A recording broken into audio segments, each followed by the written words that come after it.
Welcome to 20 Tactics with me, James The Loremaster Lammin, where you join me for another instalment in our 8-part series as we discuss the tactics for the 8 laws of battle magic from the core rulebook. Today, we're going to be discussing the Law of Shadow, and I'm going to begin this video by outlining how it will be structured. Firstly, I'm going to give you an overview of the Law of Shadow using our competitive rating system for the laws of magic. Now, this can be found on the rating systems page on triplecrownwargaming.com and is the same system we use in our deep dive videos. Once we've established this, we're going to discuss getting the most out of the Law of Shadow on your wizard, and finally we'll take a look at each of the armies which have access to the Law of Shadow, covering maximising the Law of Magic within those specific factions. So let's begin by taking a look at that Law of Shadow rating. The Law of Shadow is still well represented in competitive Warhammer. The law is themed around phantasmancy, deception and confusion. On the tabletop, this translates to a group of spells that primarily change the characteristic values of yours or your opponent's units. Now, that's not to say the law doesn't have some offensive teeth. It also contains a hard-hitting unit killer spell. So let's take a brief look at each of the 7 spells and get this law's competitive rating.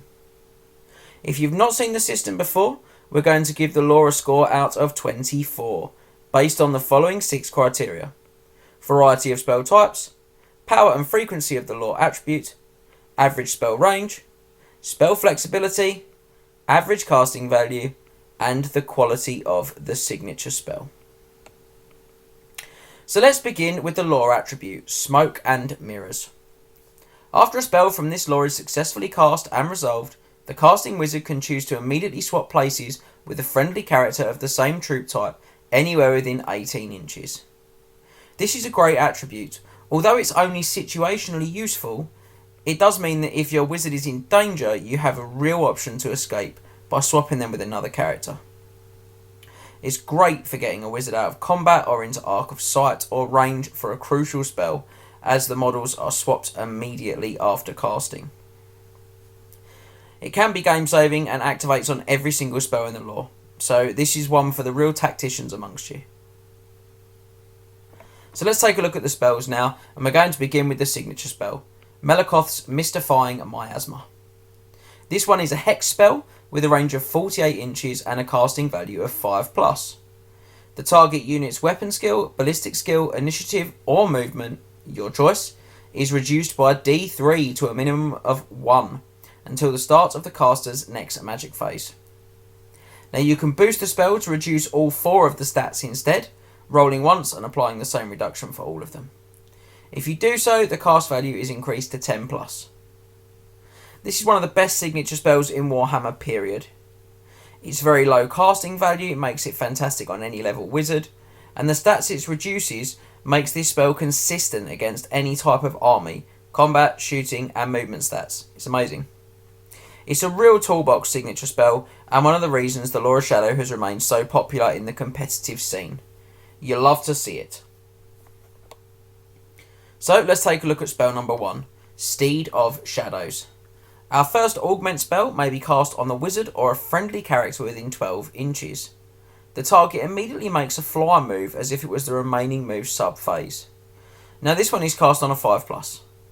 So it's a similar effect to the law attribute, and in fact there's a really good amount of synergy with the two, using the attribute to get a model out of combat and then moving it away with this one, or moving the caster into 18 of another model that's, say, stuck in combat and swapping them over that way. It's very strong on those real threat characters like demon princes or characters on ridden monsters. Now, it is often left at home, however, in place of some of the other powerful spells the lore has to offer. But I wouldn't write it off. So spell number 2 is the Enfeebling Foe. Our second hex has a range of 18 inches and a casting value of 10+. Models in the target unit have their strength reduced by D3 to a minimum of 1. You can increase the range of this spell to 36 inches, and if you do so, the casting value is increased to 13+. Finally, this is a remains in play spell. Okay, this one is really powerful, especially on the turn you charge into a really important combat phase. The remains in play element is a real double-edged sword. Your opponent can dispel it in their turn, meaning that the spell has only lasted one round of close combat. However, if they do, it eats up their power dice, reducing their magical output back against you. Furthermore, if they don't dispel the spell and you don't end it, the spell will last until the target unit or the wizard is slain. I don't really need to explain why reducing a unit's strength is strong. This is a good spell. So next up is spell number 3, the Withering. Our final hex spell from the Lore of Shadow is quite similar to the previous one, with a range of 18 inches, although this one is cast on a 13+. Models in the target unit reduce their toughness by D3, and like Enfeebling Foe, this spell remains in play 2, and the toughness can be reduced obviously only to a minimum of 1.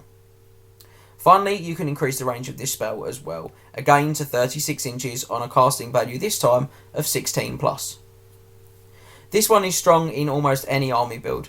It's devastating if you run a shooting heavy army, and equally scary for enemies in close combat. The Remains in Play element has the same strengths and weaknesses as the previous spell, but carries a lot less risk insofar as if you're attacking at range and the spell is dispelled, you're not really at sort of more risk of taking damage as a result on your own models than you were when the spell was in play. This spell will make your army wound more regularly, and as a consequence will mean that you kill more of your opponent's models. Now before we move on, I just want to point out that the suite of hexes available from the Lore of Shadow means you can effectively reduce movement, weapon skill, ballistic skill, strength, toughness, and initiative.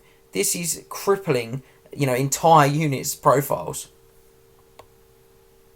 Our fourth spell is the Penumbral Pendulum. Really pleased I think I said that right. Our first direct damage spell has a range of 6d6 inches and a casting value of 13+. Now the way it works is you draw a straight line directly away from the caster's base, those 6d6 inches. Any model touched by the line must pass an initiative test or suffer a strength 10 hit with multiple wounds d3. Finally, the wizard can double the range of the spell, so that becomes 6d6 times 2 inches, increasing the casting value to an 18+. Now, I like to call this spell the Artillery Killer, as artillery automatically fails initiative tests. They simply take a strength 10 multiple wounds d3 hit if they're touched by this spell. Now, the spell has really good synergy with the Steed of Shadows for getting the wizard into position to cast it. It also benefits from the lore attribute for swapping the wizard out afterwards if you want to get them back out of harm's way as well. Finally, it has strong synergy with Melikoth's Mystifying Miasma as well, lowering the target's initiative first to further increase the chance of failure. Its only drawback is that it struggles against large blocks of models, and adding 5 to the casting value to increase the range does feel quite steep. The Pit of Shades is spell number 5, our final direct damage spell. You place a small round template anywhere within 24 inches, then scatter the template d6. Any model under the template's final position must take an initiative test. If they fail, they are removed from play with no saves of any kind allowed. The wizard can choose to increase the size of the template to a large template. If they do, it scatters 2d6 inches instead of 1d6, and the casting value goes from a 14+ for the small template version to a 17+ for this larger version. Now, first things first, the Lore of Shadow is one of the only lores in the game that has a unit killer like this that it can actively improve the output of, thanks to Melikoth's Mystifying Miasma's lowering of initiative. This combination means that this spell can mean doom for even armies as initiative rich as elves. It's a great unit killer. Last up is spell number 6, and that's Occam's Mind Razor. We finish with an augment spell that has a range of 18 inches and a casting value of 18+. Until the start of the caster's next magic phase, the target unit uses its leadership in place of its strength when rolling to wound in close combat. Any strength bonuses they'd otherwise have from their weapons are ignored. The wizard can instead choose to increase the spell's range to 36 inches, and if they do so, you increase the casting value to 21. This spell makes even basic troops combat machines, with strength values of 7+ on core units under the effects of this spell being commonplace, and Sigmar help you if this spell has been cast on elves. The fact this spell makes even missile troops elite combatants helps to cement some of the tactical implementation of this lore, but quite frankly, very few units are meaningfully improved by casting Occam's Mindrazor on them. So that's it. We've seen the Lore of Shadow is an incredible lore for manipulating the profiles of both yours and your enemy's models, with a heady mixture of powerful augments and hexes supported by a quality unit killer. So let's get the rating score for this lore. Do love my rhyming sentences. It's a 3 for variety of spell types, 4 for the power and frequency of the lore attribute, 4 for the average spell range, 3 for the spell flexibility. It's a 1 for the average casting value, and a 4 for the quality of its signature spell. That gives the Lore of Shadow an impressive 19 out of 24. It's time to move on now to look at getting the most out of the Lore of Shadow on your wizards. Now, that lore rating shows the huge potential the Lore of Shadow brings to the table, with huge spell range and a standout signature spell. However, what should have stood out to you in that rating score is the 1 for average casting value. So let's talk about the tactical tips you need to remember when using it in your games. Now, this section will be divided into 3 generally. You have the general tactics if you're using the Lore of Shadow, and then some specific considerations for what level wizard you've included it on. That's, if you like, maximising the lore on a level 4 wizard or a level 2 wizard. Now, in general, a player is blessed with the Lore of Shadow in their army. Its augments and hexes are so encompassing that the lore can be dropped into almost any army build and have an immediate impact. This is something that's very rare in Warhammer, and another reason why the lore has remained very popular competitively. That said, I still have some general considerations when taking this lore. Firstly, I would always try to include shooting elements in your army if you can. The ability to slow down enemy units' movement and reduce their toughness in particular means that shooting units will get to do so for far longer and to far more devastating effect when combined with the Lore of Shadow. Even low strength shooting attacks like bows are strong with this lore, and the combat elements you have dropped to accommodate these extra missile troops can be offset by using the Pit of Shades for raw kill power and Occam's Mindrazor on those shooting units to turn them into combat threats as well. The second point to consider is to try and include units with a high volume of attacks if you can as well, especially if those units have access to re-rolling failed to hit rolls. This combines incredibly well with both the Withering and Occam's Mindrazor, turning large volumes of attacks into large volumes of kills. Malakoth's Mystifying Miasma can help if these units have poorer weapon skill or initiative as well. So again, poorer units become great, and good units that fall into this fighting style like Witch Elves become incredible. This is the true power of shadow magic. Thirdly, I'd consider the position of your Lore of Shadow wizard in relation to other characters of the same unit type in your army. Keeping another character, preferably a survivable or combat heavy character, within 18 inches of your wizard is something you want to do in your games as often as possible. Smoke and Mirrors is a great lore attribute, and using it well will ensure you keep hold of or gain more victory points in your games.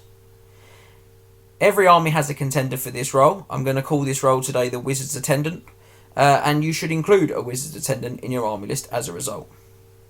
You don't need to lose the powerful manipulative power of the Lore of Shadow because your wizard got caught out and you didn't move another character within 18 inches.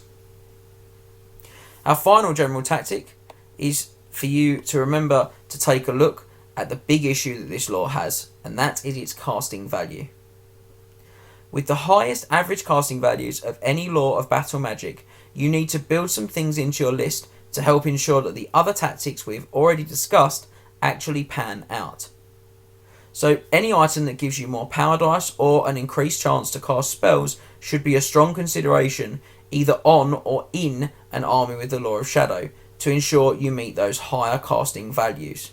The Book of Asher, Power Stone and Forbidden Rod should all be contenders, and make sure you check your army book specific items as well. So let's move on to the differences in the tactics between a Lord level wizard with the Lore of Shadow and a Hero level wizard, or a level 4 and, for today's video, a level 1 wizard. Starting out with a level 4 wizard, my first consideration is to ensure that that wizard's attendant model is always placed within 18 inches, and crucially, in a different unit to the level 4 wizard, to help ensure that the wizard isn't easily lost. From a spell's point of view, in general the Withering will likely be your most influential spell, followed by the signature spell, so acquisition of the Withering should usually be the top priority for level 4 wizards. If you're running the level 4 alongside level 1s, then you should be looking to get the higher cast value spells on your level 4, as they'll have the best chance of casting them. And I'm thinking especially here the Pit of Shades and Occam's Mind Razor. Now, usually I'd talk about level 1 or level 2 wizards, however today we are firmly in the level 1 camp only. I don't like level 2 shadow wizards at all. Every spell from the Enfeebling Foe onwards is a minimum 3 dice cast for a level 2 wizard, and so very dice intensive, and the successful casting rate is lower as a result. So for heroes, I would just stick to level 1 wizards on the Lore of Shadow, and exclusively stick to the signature spell on them, Melakoth's Mystifying Miasma. This spell has incredible spam ability, with the chance to reduce the stats of multiple enemy units, something that is very strong if you have a ranged defensive army yourself. The low casting value really helps, and if you want you can drop a Forbidden Rod on a level 1 as well, so that he can deliver extra power dice on the crucial late game magic phase for your level 4 wizard on the Lore of Shadow if you've chose to combine heroes and lords. Okay, so moving on again, we're going to take a look now at the Lore of Shadows and the specific armies that can take it. That's all 9 of them. Now this is the final section of the video, and I'll take a brief look at each of the armies with the overall things to remember when using the Lore of Shadow with them. You should think of this section as practical pointers for the tactics we've already discussed. High Elves. All elves can benefit from the Lore of Shadow. Their armies all have access to plenty of shooting units and have always strikes first, which synergises well in combat with the Lore of Shadow. Whilst not necessarily the best elf faction to combine with the Lore of Shadow, competitive high elf armies are still very strong with it. Having a large unit of Lothern Sea Guard to take advantage of both the Withering with their shooting and Occam's Mind Razor with their spears and fighting extra ranks is the backbone of a competitive Lore of Shadow list. You'll want to support this with Bolt Throwers and Sisters of Avalon, allowing you to remove regeneration saves and shred armour and monsters alike with the Withering and Melakoth's Mystifying Miasma to slow their advance and lower their toughness. I'd make sure I took a Handmaiden of the Everqueen with the Potion of Strength and the Reaver Bow for good measure, and look at a robust unit like Phoenix Guard or White Lions to fix any particularly difficult enemy units in place. The greatest option for high elves in the Lore of Shadow, however, is the Book of Hoeth. This item allows its bearer to reroll a dice on every casting attempt they make, actively combating the high cast values found in the Lore of Shadow. Put that onto a level 4 Archmage on the Lore of Shadow in the army we've just discussed and bring the pain. The key spells to aim for him are going to be the Withering, Occam's Mind Razor, and probably the Pit of Shades as well, as all elves like a real unit killer. And don't forget, Melakoth's Mystifying Miasma is always a good choice. Dark Elves. Moving on to Dark Elves, and you may recall that I said the Lore of Shadow is unique in that it can be dropped into almost any army list and have a competitive impact. Well, this is probably most accurate when talking about Dark Elves, the common competitive build of Witchstar with Dark Shards, Bolt Throwers, Doomfire Warlocks and Executioners has incredible synergy with the Lore of Shadow. The volume of shooting from your Dark Shards, Dark Riders and Bolt Throwers combines incredibly well with the Withering, and this has further synergy with Doombolt, which is provided by those Doomfire Warlocks. Melakoth's Mystifying Miasma provides real protection from potent enemy shooting through ballistic skill reduction, something that can be a real issue for Dark Elf armies, especially in this type of build. Furthermore, the Miasma helps to ensure the Executioners are always hitting on a 3+2, and it goes without saying how scary Witch Elves are when combined with Occam's Mind Razor.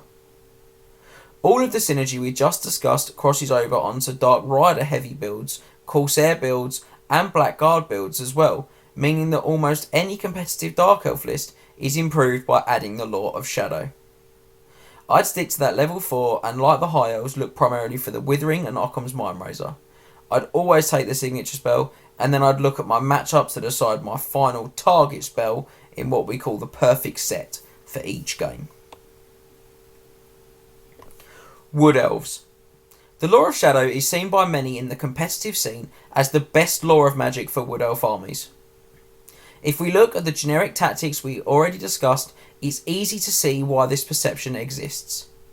Having arguably the best shooting in the game with true flight arrows, the Wood Elves become a different level of power when the Withering is applied via a level 4 wizard. The synergy for this potent hex doesn't stop there, as the Lore of Shadow is incredible with Way Watchers as well. Way Watchers can shoot enemies with arrows that ignore armor saves, so when they wound very regularly, thanks to a toughness reduction, they start to have a huge impact on your opponent's most expensive units.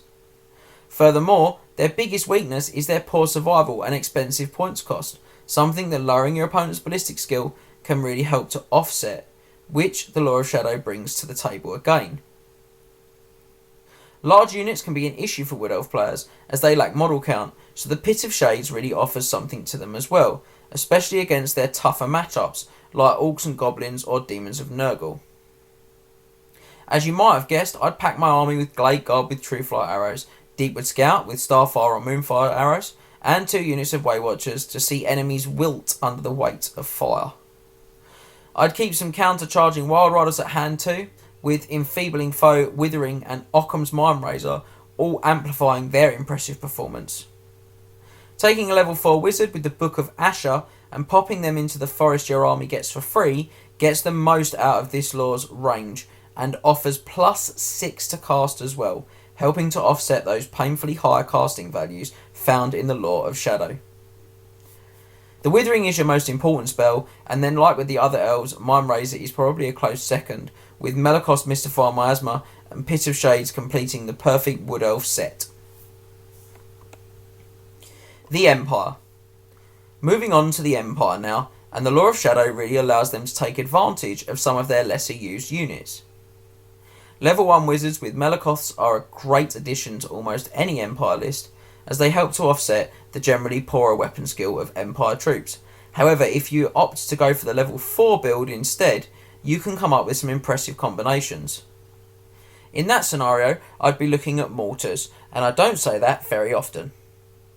The large templates hit a lot of enemy models, but their low strength makes them ineffective until you drop a Withering on the target unit. Speaking of shooting, the output of Outriders makes them the second unit I'd include in an Empire army with a Lore of Shadow Lord Wizard. The relatively good armour saves of both Swordsmen and Greatswords, and the excellent armour saves of both Empire Knights and Demigryphs means that the Enfeebling Foe is another powerful buff for the forces of the Empire. The weapon skill of all of these units is enough to feel the benefit of Melakoths in close combat too, making the Lore of Shadow a great choice if you're including, well, any of them. Whatever way you choose to go on the combat units in your army, Warrior Priests are a must with the Lore of Shadow for me. The Hatred ensures that you get the most out of Occam's Mindrazor, and the Hammer of Sigmar means you can use the Withering to lower the enemy's toughness, then reroll both hits and wounds to deliver an incredible amount of wounds to your enemy. Like with the other armies we've discussed, your ideal spells on the level 4 will be the Withering and Melakoth's Mystify Miasma. And after that, if I'm honest, Occam's Mindrazor is generally the next best choice, with Enfeebling Foe being another great option for Empire armies too. They have options to live without unit killers, so you don't need Pit of Shades, but it's always worth considering at the same time. Lizardmen. Moving on to the Lizardmen now, and I think tactically the Lore of Shadow is an undermined gem on the Scions of Lustria. Generally in competitive play, you see 2 types of Lizardmen army lists, either blocks of Saurus and Temple Guard with a few skinks and monsters to back them up, or the fabled Skink Cloud, a list which runs around double fleeing and delivering poison shots by the bucket load. Both of these builds benefit hugely from the Lore of Shadow. Taking the law on your Slann, which is the only way you can access it, and combining this with the harmonic convergence power and channeling staff is where I'd start. This helps provide a steady stream of power dice for those higher cast values. If you're going for the blockier build, then Malakoth's Mystify Miasma will help to offset your Saurus and Temple Guard's average weapon skill and poor initiative, with both the Withering making their strength 4 go way further and the Enfeebling Foe offering the same benefit to their toughness. The innate 2 attacks each and Predatory Fighter of both of these units also have great synergy with Occam's Mindrazor, meaning that those 4 spells would be the ideal loadout for a Slann Mage Priest in this build. If you've gone for the Skink Cloud instead, then I'd stick with both Malakoth's Mystify Miasma and the Withering as key choices. The signature spell can be used to slow the enemy's advance and prolong the Skink's shooting onslaught, whilst the Withering helps the non-poisoned hits in this regard too. Occam's can still be great to make that Skink unit actually deliver in combat, and the Pit of Shades is absolutely great in this build to help deal with some of those bigger and more dangerous enemy targets. Those would be the golden set of spells for a Shadow Slann in that scenario. I'll finish by saying always avoid the Pendulum for Lizardmen, as the line will likely hit at least some of your own models. After all, the Slann will likely be in the second rank of a unit, and the army's initiative is pretty poor to begin with. Beastmen. The Children of Chaos are predominantly a combat army, so to touch back into our general tactics, you aren't going to be doing any meaningful shooting here. That said, they do have plenty of units with access to hatred through Primal Fury, a fair weapon skill across the army, and a good toughness but poor strength value. These are all characteristics that really work well with the Lore of Shadow Wizard. I'd look once again at a level 4 wizard on the Lore of Shadow, with my top priority spells being the Withering and Occam's Mindrazor. These 2 spells make large blocks of gore with 2 hand weapons far better than usual, and their volume of attacks and potential hatred means this combination will really deliver large numbers of combat kills from an otherwise weaker unit. I'd always take Malakoth's Mystifying Miasma too. This works nicely with the army's chariots, monsters, bestigore and regular gore, as it will get the most out of your weapon skill 4, and if combined with the Mark of Nurgle, can even create scenarios where your beastmen are only being hit by enemies in combat on rolls of 6+. That's without mentioning the ballistic skill reduction against shooting heavy lists. With those units in place, you'll want to take another couple of hero wizards, maybe on the Lore of Beasts, but to be honest, the Miasma spam really helps beastmen out. And your list definitely wants to include the Shard of the Herdstone, providing multiple power dice in each magic phase from this small collection of wizards you've included. This will help offset those high cast values and make your Shadow Wizards consistent each turn.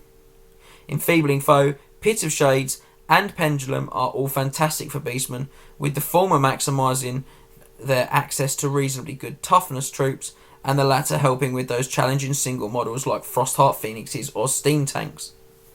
To be honest, there isn't really a bad spell in the lore for beastmen. Just take the top priority ones first, and then try and make your other spells the best one for your current matchup. Demons of Chaos. On to the Demons of Chaos now, and Demons of Slaanesh spellcasters have access to the Lore of Shadow. It's fair to say Slaanesh demons armies in general have great synergy with this lore. They have a lot of low strength, good weapon skill attacks that you can get always strikes first onto. With that in mind, if I were running a Lore of Shadow wizard on my demons army, I'd definitely have a unit of demonettes with the Herald of Slaanesh to give them the greater locus of swiftness to get those juicy reroll to hit rolls in close combat. This pairs so well with Occam's Mindrazor, and as the combinations in this book can be quite expensive, this should be your main spell aim, as you'll really need to get the most out of every attack. If you've gone down the Slaanesh heavy route, you'll be looking at a level 4 Keeper of Secrets, so in addition to Occam's, you're going to hope to pick up Pit of Shades, unless you're up against elves, and the signature spell. This gives you a unit killer spell which will help your more flimsy Slaanesh units, and a signature spell can really help reduce the incoming shooting damage that you'll suffer from as well. In this type of army, I would look seriously at the Steed of Shadows too. This gives you a potential 40-inch movement in a turn with the Greater Demon of Slaanesh, helping ensure it can stick around against artillery and deliver its damage best. A more classical competitive army that's based around Demons of Nurgle can also really benefit from the Lore of Shadow. In this scenario, go for level 1 Shadow Heralds of Slaanesh, using the signature spell to make the -1 to hit rolls on your Nurgle demons even more frustrating and impactful. Warriors of Chaos. Our final Chaos faction, the Warriors of Chaos, also don't offer shooting synergy with the Lore of Shadow, but that makes it no less potent for them. The Mark of Nurgle's -1 to hit and the lower weapon skill of your units like Trolls make Malakoth's Mystifying Miasma a gold standard spell for your army. Reducing enemy weapon skill gets the most out of these competitive options, as does lowering the initiative of enemies fighting your Chimeras or enemy elf units to stop their Always Strikes First rerolls against your core warriors or Skullcrushers. As you can see, the Lore of Shadow once again drops in really well with the existing competitive Warriors of Chaos builds.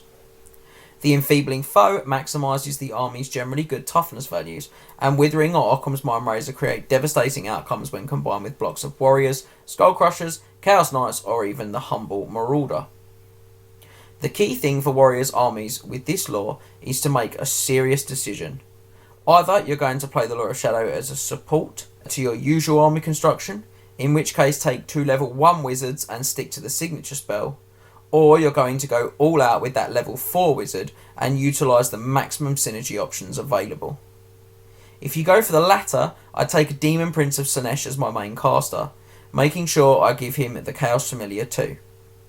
This increases his chance to channel Power Dice by 16.6% and gives him 5 spells from the lore.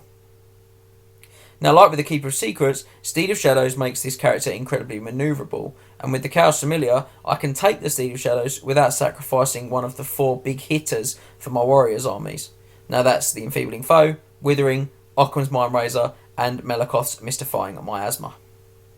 Now that's what I'd call the golden set for this army, and if you're going down this route, I'd think about including the Skull of Catan for even more Power Dice generation. Hopefully you guys will get to see my Warriors army, which uses the Lore of Shadow and a lot of these combinations on the channel in the future. Vampire counts. Ghouls and Crypt Horrors in particular have obvious synergy with the Lore of Shadow, the volume of attacks, but poor strength and weapon skill being well suited to the Withering, Malakoth's Mystifying Miasma, and Occam's Mindrazor. And their high toughness combines nicely with the Enfeebling Foe to boot.